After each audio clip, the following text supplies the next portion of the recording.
Hi, Misha here, and as promised, we will begin with the first real focus on the Star Wars universe video.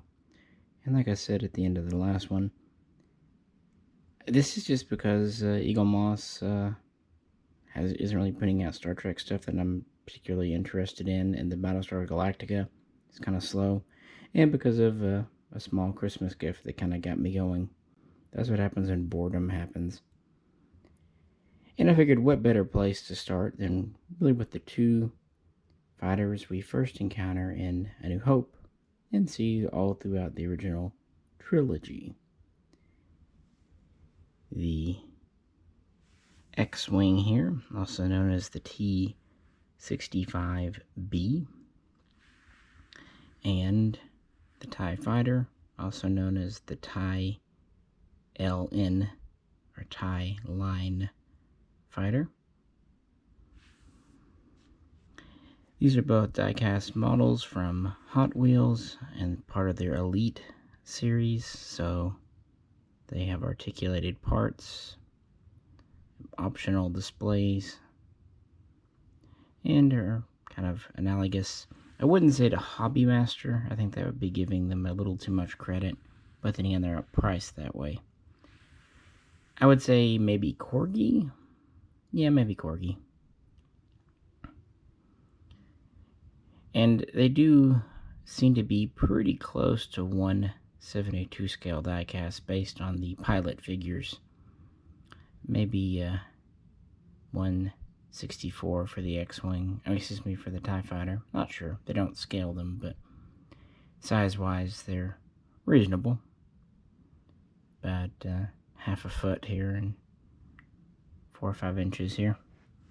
So they, scale pretty well with, say, the Battlestar Galactica ships, the larger Eagle Moss ships for Star Trek, or, again, like a Corgi RAF Typhoon.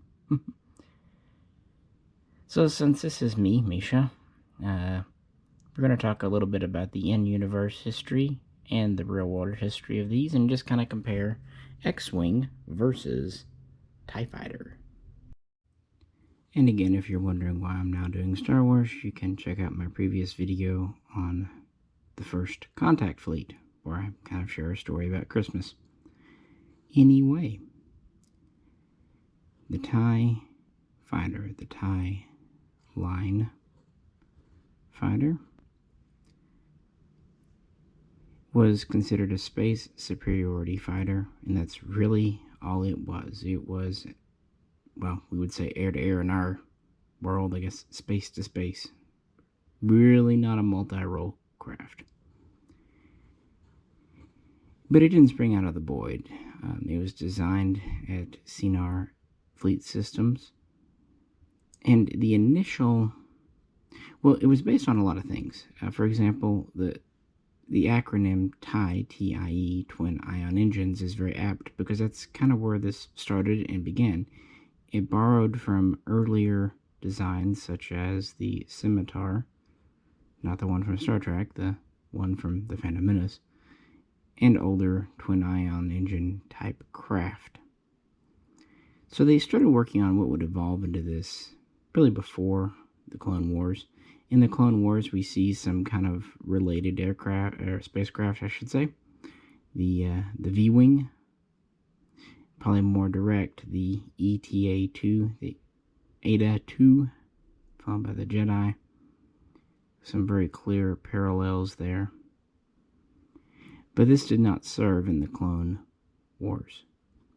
The first test models were ready right after the end of the Clone Wars, which would have been about 19 years before the Battle of Yavin, which is kind of the pivot point that Star Wars dates are based on. And it started to kind of phase in the fleet.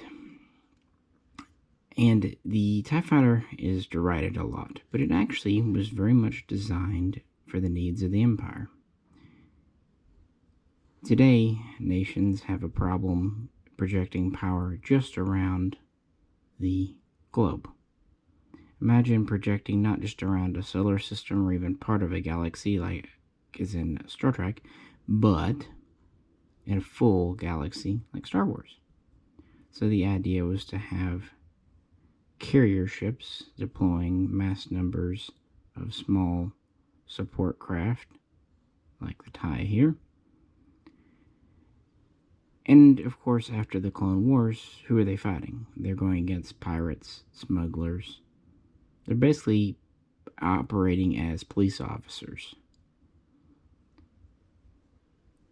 So it actually does make a lot of sense, and they typically would organize these in squadrons of 12, although some small ships would only have 4 patrol ship types. And if they really had fleet action on their mind, they would have 6 squadrons, meaning a total of 72 TIE fighters. So first, the good. First, cost. According to Wikipedia, these were about 60,000 credits new. And funnily enough, 25,000 credits used, which makes me wonder who's buying used TIE fighters. Seriously. That's already quite cheap. Second, they had very good engines, these ion engines that they were built around. They were high technology to make them, and they were known for being very dependable and simple. They didn't have a bunch of moving parts. They didn't require a lot of rare resources to build, so they were simple, easy, and powerful. And to help them, we have these giant solar panels. So the power source is pretty much infinite, unless, of course, you're in space and not near a sun, which why would these ever not be near? No. They did have a secondary power source, and they had a separate power source for their 2 laser cannons. Now, this is the only armament they had, 2 laser cannons, but they were rapid firing and powerful, and energy could be diverted from the engines to those, or vice versa, so the 2 power systems were linked. The central body or ball is made of titanium, and the wing panels are said to be made from quadrasteel, whatever the hell that is. And we do have some computer systems on board. We have a navigation system. We have a long-range communication systems. We do have a distress beacon. So it does have some computer systems on board. Not much in the way of targeting, again, because we don't have missiles or torpedoes. As far as the amenities inside, there's room for the pilot, and there's room for about 100 to 110 kilograms of cargo. And as standard, it carries enough life support for about 2 days if it's conserved. And that gets us to kind of one of the big things everyone knows about it. The pilot has to wear a spacesuit. And one feature of this model, I'll show you at this point, is this front piece pulls off. It's magnetized. And you can see inside there. And if you want to see more, the top hatch opens up. Now, a minor critique on most, of course in the films we never really see a TIE fighter opening, so it doesn't really matter.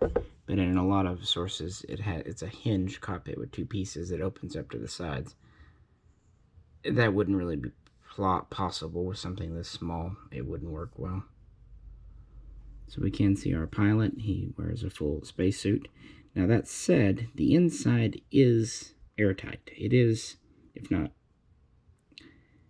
capable of having oxygen generation, it is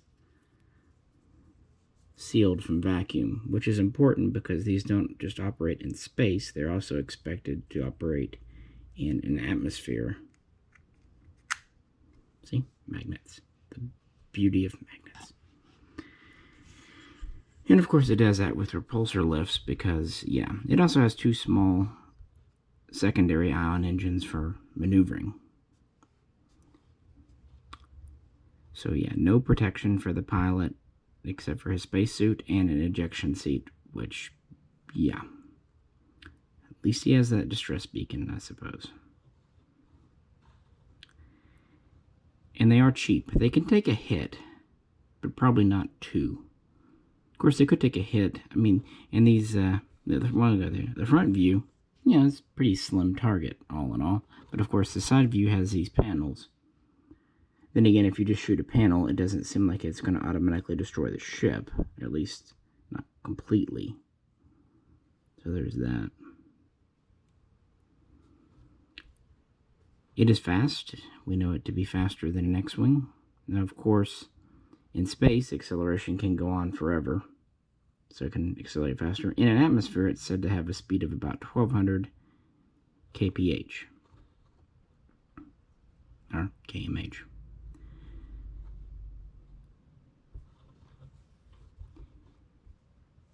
And of course, without repulsors, it would not fly very well. It's kind of funny that these ships are actually slower than modern day aircraft, jets. But hey, they can go from space to atmosphere and atmosphere to space. Now, one kind of fun fact about the TIE Fighter, it doesn't have landing gear. These are in bays on ships, or sometimes docked on the outside in ports. So, yeah, this model doesn't come with retracting landing gear because the original model didn't have one. It does have this kind of neat pivoting stand it's on. So you can angle it a few different ways, or spin it around, or pop it off and have it not on the stand. The TIE could rest on its wings. They were strong enough, but that's probably not great. And probably landing on them would be a little chancy, because you could roll. That'd be fun, rolling around.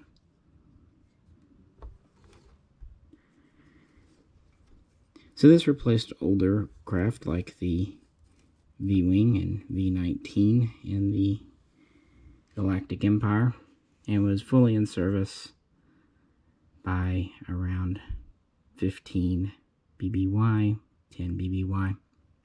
And before the Rebellion really was going, before the Rebellion got the X-Wing, it was adequate. In fact, it was actually quite good, because the pilots that flew these, even though they needed many, they had a whole galaxy to draw from, they were very highly trained, very skilled, and so they could take advantage of the speed and maneuverability and powerful engines and lasers.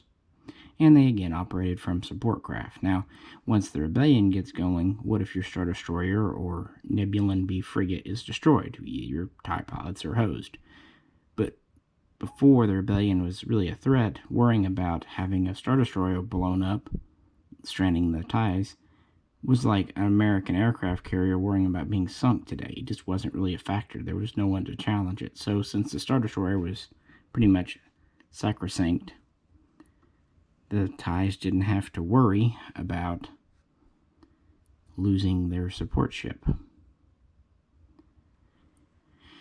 It's also worth pointing out, since they didn't have landing gear, since they didn't have hyperdrives, no one was going to steal one of these and defect, and even if they were stolen, they were of very limited use to someone who didn't have a Star Destroyer or other specially fitted out support craft.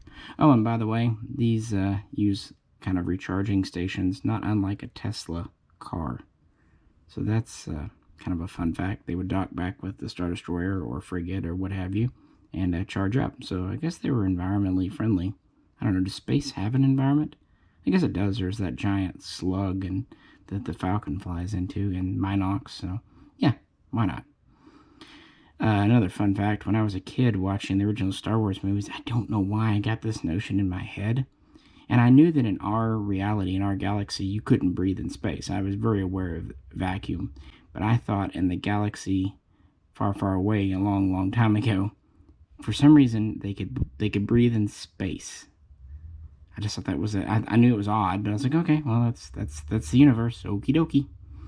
I don't know where I got that notion, but I remember very clearly asking my parents how Luke could breathe in space. I don't know why I thought he was directly in space, but okie doke, kids. But that's what's kind of fun about these. So the TIE was not as bad, and they were able to produce these in huge numbers and train pilots to operate them. And it did spawn the entire family based on the very solid engines that were in these.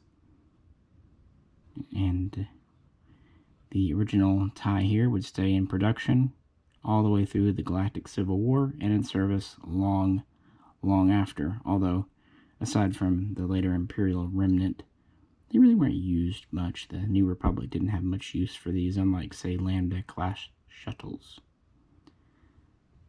So what about its competition over here? Incom T65 X-Wing. And this one is Red 5, Luke's commandeered model, used at the Battle of Yavin. Although we also saw it in Rogue One with its former pilot. So yeah, Incom wasn't just going to make a fighter for a rebellion. Of course not. So how did they end up with what was a obviously unique design and a pretty advanced one that at least seemingly was more advanced than the TIE Fighter?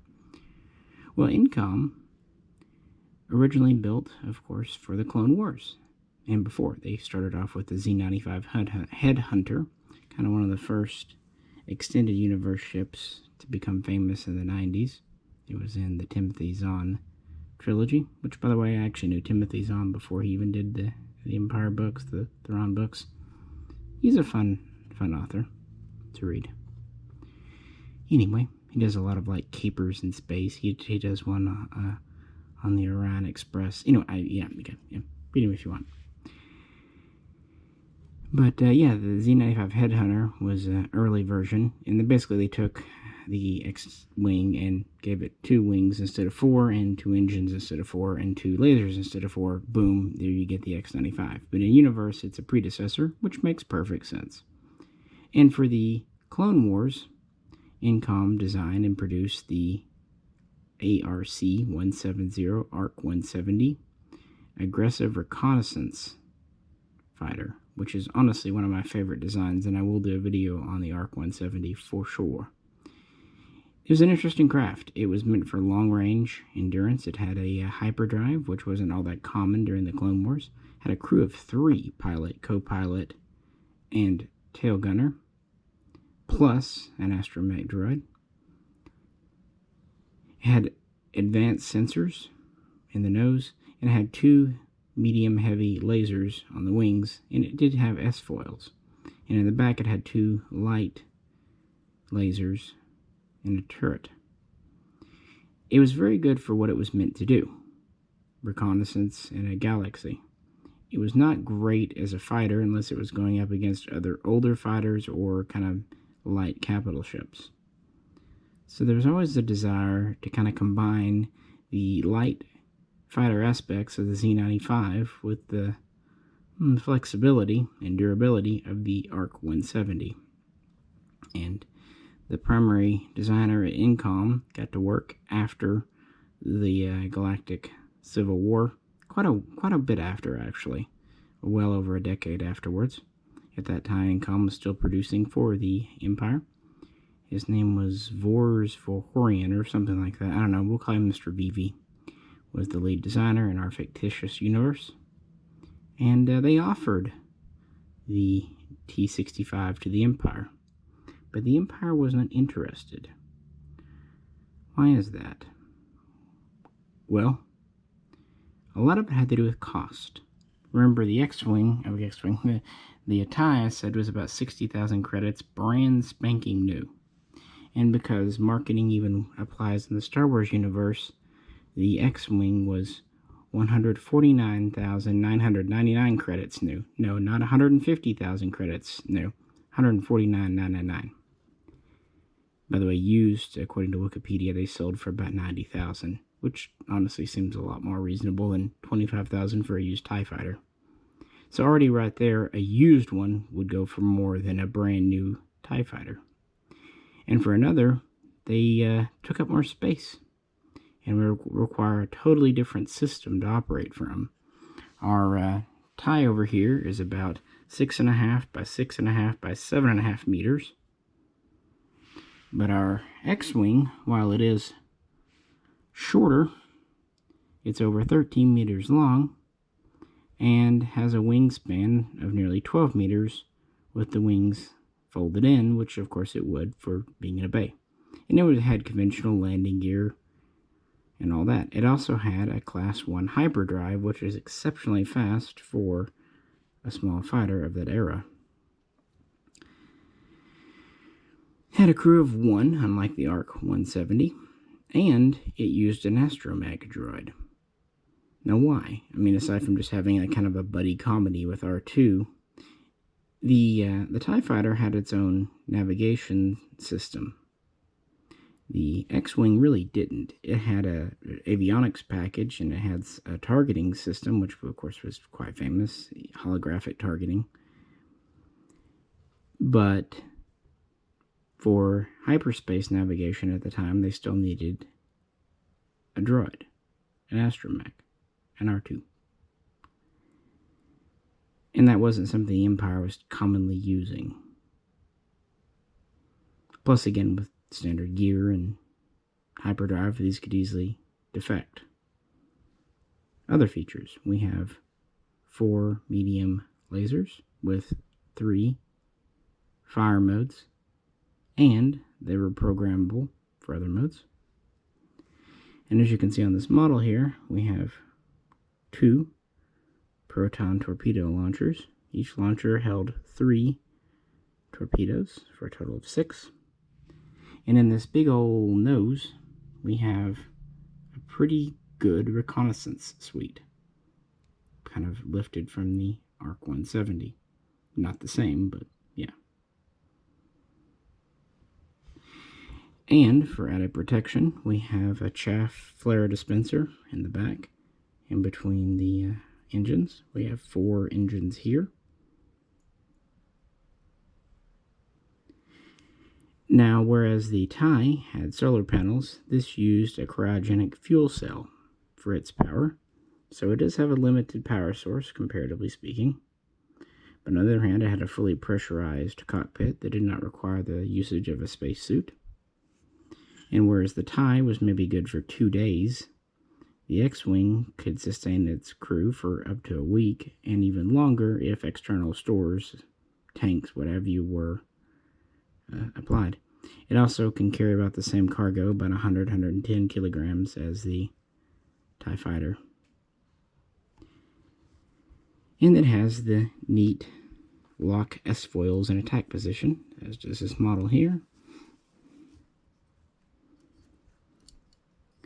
This moves the cannon apart for a wider field. It also slightly reduces the wingspan, and it rearranges the engines. Of course, in universe, this was done for a few reasons. In this mode, it gave a better firing arc. It gave better heat dissipation, letting heat sinks and cooling exhaust exposed. And when it was collapsed, again, magnets, it was more fuel efficient, it was faster, better cruise, and would go into hyperspace that way. And some sources say you cannot fire the lasers with the wings collapsed. That seems a little short-sighted. Other sources say that was later modified to do so. Speaking of hyperspace, your R2 unit could usually be given up to 10 hyperspace jumps in its memory. Remember, they're pretty complicated. It wouldn't have a full computer to calculate them like the Falcon. It would have to be calculated and put into the computer of the astromech. He also was in charge of target tracking. He could track up to 1,000 pieces of space stuff, or up to 20 hostile targets. And of course, he was in charge of repairing things. We never saw it in the films, but I'm sure he could pull himself out of his little socket and magnetize and roll around to fix things. That'd be kind of neat, and actually something that would be very useful in a space situation. So it was a fully loaded craft, but not what the Empire wanted or needed. Even then, Incom was not willing to give it to the Rebellion, which was very nascent at this time. But once Palpatine started going, well, it's a pretty nice company there. It'd be a shame if anything happened to it. Basically, when the Empire said they were going to take over and nationalize Incom, the designers, oopsie-daisy, let the blueprints, full production tooling, and even 4 prototypes, known as the T65 or T65A, slip into Rebel hands accidentally at the Battle of Frisia. And it wouldn't be long before they would capture a few more from other production facilities and start to deploy them against the Empire. According to Wikipedia, the Battle of Turkana was the first time they deployed the X-Wing. And they would quickly go to more of a production model, not a prototype, known as the T65B. Again, the early ones were produced directly by Incom, but soon the Rebels would start making their own at dispersed facilities. So since the Empire didn't want them, they did. And this very much suited the nature of the Rebellion, since they had very few pilots, and they didn't have large capital ships to carry fighters in. It was good to have little independent hyperdrive capable ships, and they still used droids. So since they had fewer people, they had to make them more effective. Now, it's worth pointing out, since they were trying to produce these on a shoestring budget, that there were delays in parts and deliveries. Whereas the Empire had plenty of ties, the Rebellion, at least early on, was sorely lacking in X-Wings, even after they began production. But nevertheless, this craft here, Red 5, did destroy the Death Star. A few more features of the X-Wing here. We have a canopy that opens. It is hinged. It has kind of a stop here, kind of like in Dagobah, where it's not, and then you can pull it up further to more or less fully open. That would still seem like a very tight squeeze to get out to me, but what do I know? I don't know how Porkins got in and out, but there's presumably Luke in there with the flight control, all that. Unlike with the TIE Fighter that doesn't have landing gear, this one does come with them, much like a Corgi or Hobby Master. But whereas those just kind of plug in, peg in, these are held in by magnets. There's 3 of them, 1 front, 2 rear. I should have brought them out, I didn't. Oh well, I like my stuff in flight mode. The magnet solution's kind of nice. Caliber Wings also uses magnets in their aircraft. It's not a bad solution. And one other feature, I don't even know why it really does this, but R2 back here is not molded as part of the ship. You can rotate him, I guess, to display him either looking to the side or looking at Luke, or I don't know, playing astromech Minesweeper. I don't know, but he does move. I don't have a good way to show you, but yeah. So it seems like they put a lot of thought into this one, which makes sense because it was the first issue in this elite line of Hot Wheels diecast. And again, based on Luke's size, it seems pretty close to 1/72 scale. And based on the 13-meter length of the craft, that seems about right. It might be closer to 1/64 scale, but you get the drift. So I said this video would be X-Wing versus TIE Fighter, both in universe and these models. The TIE Fighter was faster at about 1200 kmh. The X-Wing was still very fast, but about 1050 kmh. The TIE Fighter was a space superiority fighter, very maneuverable, very agile. The X-Wing was actually a multi-role fighter. it was maneuverable and agile, just not as much as the TIE. It could not only be a fighter, it could be a bomber, it could be an escort craft, long range, it could be a reconnaissance craft, scout craft. It was pretty much whatever the Rebels needed it to be. It really reminds me of the F-16. I don't know if I was thinking of whatever the TIE would be, maybe the F-5. Not a bad little jet, but not exactly fancy. And of course, this had no hyperdrive, no shields, whereas the X-Wing did. Now, the shields on this were not like Star Trek shields, where you get hit, no shields are at 90%. They were basically almost like a modern plate armor or Kevlar. You could take a hit or two and then recharge them, but they were kind of a last resort to keep you from being completely destroyed, but they wouldn't block everything. So, a little bit different attitude towards shields in the Star Wars universe as compared to the Star Trek. Also, very different attitude towards lasers and torpedoes and everything. So what do I think of the models and X-Wing versus TIE Fighter? Well, early on, they were getting a better than 2-to-1 kill ratio with their X-Wings, but as they had better versions, like the B, and they learned them better, that would increase. That's why the Empire ended up going to the later versions of the TIE, like the Interceptor and Advanced, and even tried the Defender. So what about in the real world? This model is supposed to be from The Empire Strikes Back, basically what the Elite did. And unfortunately, they didn't make many of these. They gave one per film, at least initially. This is to be The Empire Strikes Back TIE Fighter. And the difference, originally for A New Hope, it was supposed to have kind of a bluish, whitish, grayish tone, but that didn't work out with the blue screen tech of the day. So they gave it essentially white with a little bit of a gray undertone for A New Hope. Yeah, blind guy talks color. You'll live. But for the Empire Strikes Back, they gave it more of a traditional gray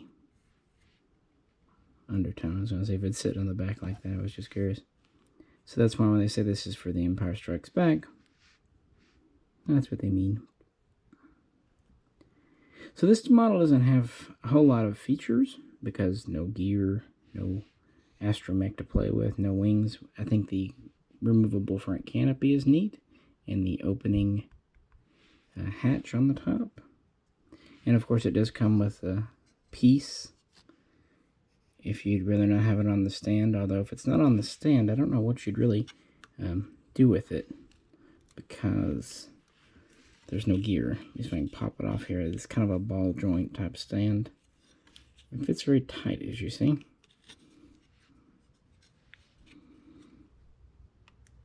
Well,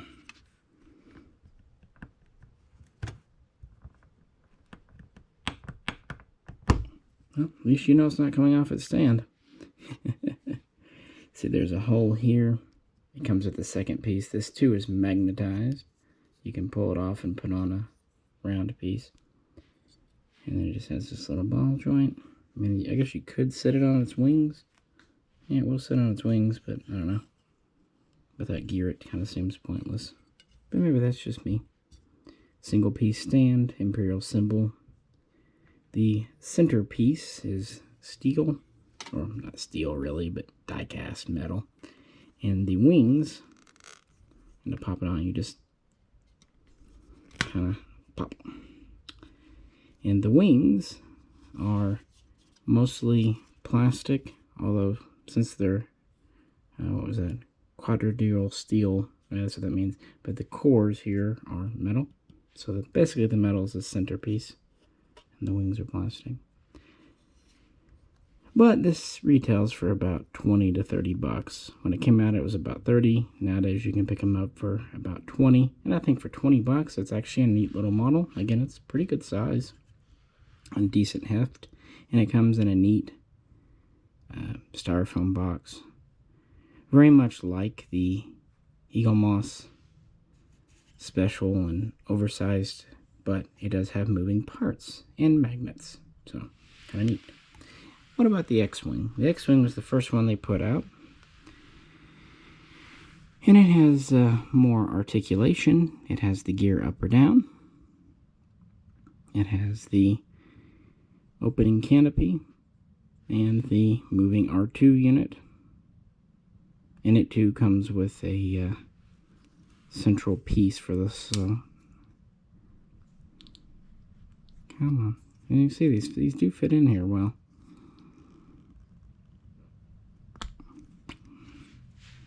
So it too comes with the replacement piece. Here are landing gear. They just come out. These kind of are a little more rounded because of what they are. They fit pretty well though for being magnet. My only real complaint is, at least with mine, there's a little bit of wiggle when the S foils are down, just because of this shaft. It's mostly side to side, but when they're out, boop, it's sturdy and solid. And again, it stays open or closed very well. And since this does have more going on, and it's of a famous ship, and it was the first one, it does cost more. When this came out, it was more like 50 bucks, and then you could find them on sale for about 40. And now I think they're going up in price again because they seem to be out of production, at least for this version. And it's pretty much all metal. The wings are metal, the nose is metal. Some of the detailing back here is plastic because of the, well, this is metal on top, but like the back is plastic. The engines are plastic, the guns are plastic, what you'd expect. But the fuselage and main parts of the engine here are all metal. So again, for 40-50 bucks, for people used to paying Hobby Master and Corgi and Air Force One prices, doesn't seem that bad. Now if you were used to paying Micro Machine, Titanium, and Hot Wheels standard edition prices, it would probably seem like a decent amount. But the nice thing is, there's really only 3 of these, with the Millennium Falcon being the other one, and then there's some repaints for Force Awakens and whatnot. But yeah, so it's up to you. I thought they were neat enough that I figured, why not pick them up? Well, I could still get them. And they fit in well with my Battlestar Galactica and real world aircraft. So yeah, let me know what you think of this new idea. Again, without much new to talk about in the Star Trek and Battlestar Galactica, and not even a lot in the new planes, although I will be bringing you Hobby Masters and stuff as they do come out. I don't know, just having fun. So let me know what you think, and maybe also which ones to do next, because I have quite a few. Not in the Elite here, because they don't do many, like I said, but in the other kind of more miniature lines. I've picked up some over the years, so we can talk about different ones. I appreciate you tuning in and staying with me this long. If you could, like, share, and subscribe, and check out my other stuff if you haven't, maybe. This is Misha. Catch you very soon. Next time.